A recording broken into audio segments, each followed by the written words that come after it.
ဘန်ကနေဝယ်ထားတဲ့ဒီ crunch ချောကိုလေးကိုစားပါမယ်။ဒါလေးကဟလာလေးလည်းဖြစ်တဲ့ကြောင့်သူတို့ဒီမှာတစ်စိတ်လေးပါရပေါ့နော်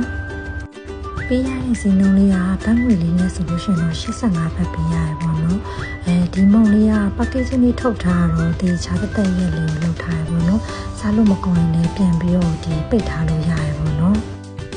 သူ့မှာဒီလိုမျိုးဇွန်လေးလည်းပို့ပါတယ်ပေါ့နော်ဒါပေမဲ့ဒီဇွန်လေးကအစင်တော့တိတ်မပြေဘူးဘာလို့လဲဆိုတော့ဒီချိုကိုဘောလေးနဲ့ဒီချောကလက်လေးကိုနှိုက်တဲ့အချိန်မှာတိတ်အဆင်ပြေဘူးပေါ့နော်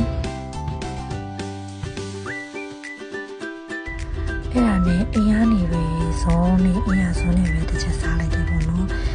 သူ့ဇွန်လေးမှာကတ်နေရလေးကိုစမ်းပြီးမြည်ချရနေအရာသားလေးကတော်တော်ကောင်းနေပေါ့နော်သူကချူချူအီမဟုတ်ဘဲလေသူ့ရဲ့ချောကလက်အရသာလေးကိုစားလို့ကောင်းနေပေါ့နော်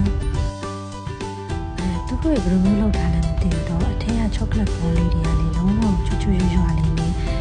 ဒီချောကလက်လေးနဲ့ရိုးတာတော်တော်လေးကိုစားလို့ကောင်းနေပေါ့နော်ရွှေကတော့ဒီချောကလက်လေးကိုကြိုက်တယ်7-Eleven ရောက်ရင်စမ်းပြီးတော့စားကြည့်ပါနော် Procoro တစ်စိတ်လေးပါဒီချောကလက်လေးကတော်တော်လေးကိုစားလို့ကောင်းပါတယ်ရှင်